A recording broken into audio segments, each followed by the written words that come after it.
जब हम कहते हैं मृत्यु, तो एक लेवल पर मृत्यु की परिभाषा यह है कि आपने शरीर खो दिया है। यही तो मृत्यु का मतलब है। तो मेरा मतलब, आइए दूसरे क्षेत्रों में नहीं जाते हैं, इससे आप बड़े चक्कर में पड़ जाएंगे। अब मृत्यु के निकट के अनुभव की बात है तो देखिए, जिस चीज को ध्यान कहा जाता है, हमारे पास एक विशेष प्रकार का ध्यान है जिसे शून्य कहा जाता है, जिसका मतलब शून्य का शाब्दिक अनुवाद खालीपन है। ये सही अनुवाद नहीं है, लेकिन कोई सटीक अंग्रेजी शब्द नहीं है। तो खालीपन है या कुछ ना होना है।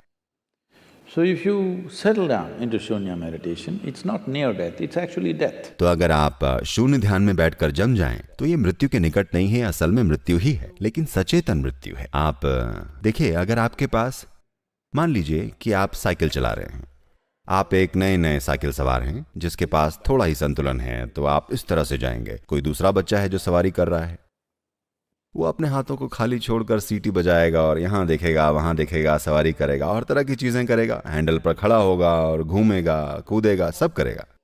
क्यों? ये एक तरह की महारत है, एक खास संतुलन और महारत है। तब आप साइकिल से कूद सकते हैं और फिर से वापस आ सकते हैं, ये सब कुछ कर सकते हैं।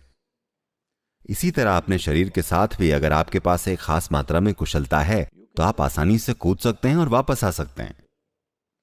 अब ये गलती किसी दवा की वजह से हो रही है, या कई लोगों के साथ 60-70 के दशक के दौरान, जब LSD का समय था, बहुत सारे लोग थे जो इसके बारे में बात कर रहे थे। सर, आपकी बारी है, वो आपका समय था। कह तो सकते हैं। तो बहुत सारे लोग थे जो इस बारे में बात कर रहे थे, और ये वाकई में उनके साथ हुआ था। ऐसा नहीं कि वो चीजों की कल्पना कर रहे थे, ये वास्तव में उनमें से कई के साथ हुआ था। But it was also because it was hallucinatory. लेकिन ये इसलिए भी था क्योंकि ये दिमाग का भ्रम था। कोई नहीं जानता था कि वो ये था या वो था। ये पक्का करने का कोई तरीका नहीं था कि ये वास्तव में उनके साथ हुआ था या नहीं। लेकिन मैं उस समय के कई लोगों से मिल चुका हूँ जिन्होंने वास्तव में उन चीजों का अनुभव किया था, जिससे उनका जीवन कई महीनों में बदल गया था, एक अजीब तरीके से। लेकिन अचानक उनके बारे में सब कुछ बदल गया, सिर्फ इसलिए कि कहीं ना कहीं उन्हें आभास हो गया था कि शरीर को थोड़ा आगे पीछे किया जा सकता है अगर आप चाहें तो। ये स्थायी चीज नहीं होती, बस उस थोड़ी सी जागरूकता ने उनके जीवन को देखने के तरीके, उनके व्यवहार और जीवन में करने की चीजों को बदल दिया। तो ये मृत्यु के निकट की बात है, तो मैंने वास्तव में ऐसा कुछ पढ़ा नहीं है, लेकिन कुछ लोगों ने मुझे बताया है। कुछ लोकप्रिय किताबें हैं जिनमें उनका कहना है उनको देवदूत दिखे हैं और वहां एक सुरंग जा रही है। देखिए, एक बात है जो आपको समझनी चाहिए, जब कोई सर्जरी करवाने जा रहा होता है तो डॉक्टर्स आश्वस्त हो सकते हैं, मरीज को हमेशा डर लगता है कहीं वो मर ना जाए। हेलो, डॉक्टर आश्वस्त हो सकते हैं, उनको केस पता है, उन्हें पता है वो क्या कर रहे हैं। 99% वो आश्वस्त होते हैं कि वो क्या कर रहे हैं। लेकिन मरीज एक बार जब वो अपनी आंखें बंद कर लेता है और अपना जीवन किसी को सौंप देता है, उसको हमेशा डर लगता है कि क्या होगा। तो हर छोटी चीज को वो मृत्यु समझता है।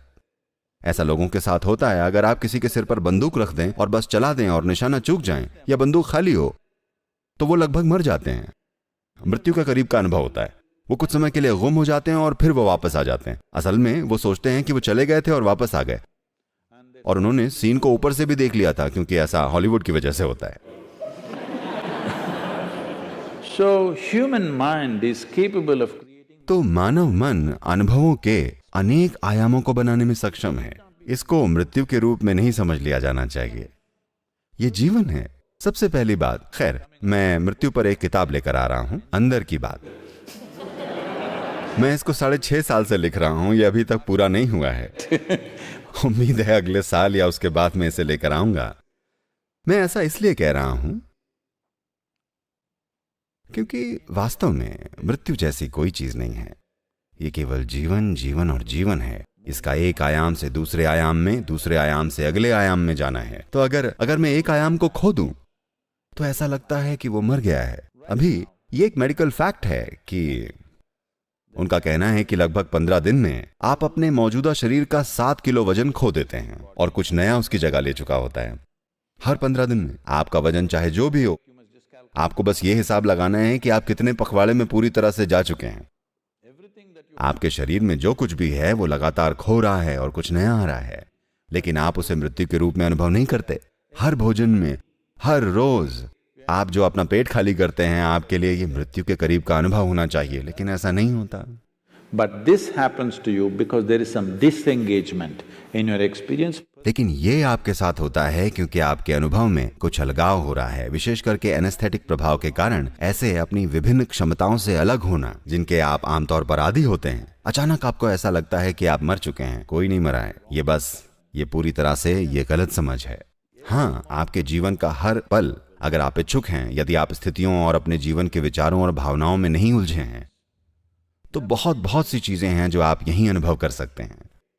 आप यहां बैठे बैठे अपने जीवन को वहां से देख सकते हैं, ठीक है? ये मृत्यु के निकट का अनुभव नहीं है, ये जीवन है।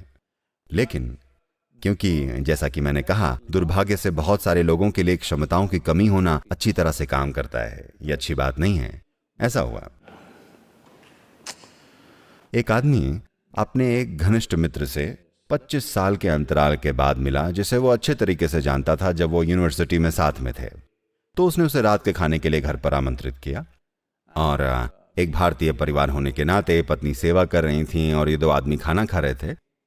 और हर बार जब उसे अपनी पत्नी से कुछ चाहिए होता था, कुछ मांगना होता था, तो वो कहता, मेरी हनी, मेरी स्वीटी पाए, मेरी बू, मेरी कुकू, मेरी बुलबुल, और जो भी होता है। आप तमिल हैं इसलिए मेरी थंगम, मेरी चुच्चू, और वो सारी चीजें। तो खाना होने के बाद दोस्त निकलने को था, और वो बोला, तुम कमाल की जिंदगी जी रहे हो, है ना? मेरी पत्नी के साथ मेरी शादी को 15 साल हो गए हैं, हम एक दूसरे की शक्ल भी नहीं देख सकते। जिस तरह से तुम अपनी पत्नी पर जैसे प्यार बरसा रहे हो, वो वाकई शानदार है। वो बोला, तुम क्या बात कर रहे हो? उसने कहा, तुमने उसे बुलबुल कहा, तुमने थंगम बुलाया, तुमने उसे वो कहा। उसने कहा, अरे यार, मैं उसका नाम 7 साल पहले ही भूल चुका हूं।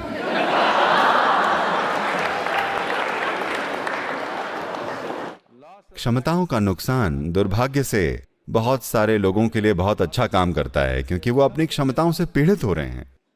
लाखों वर्षों के विकास के बाद जो सबसे बड़ी क्षमताएं हमारे पास आई हैं, दुर्भाग्य से हम उनसे पीड़ित हैं, क्योंकि हमने यूजर मैनुअल को नहीं पढ़ा है।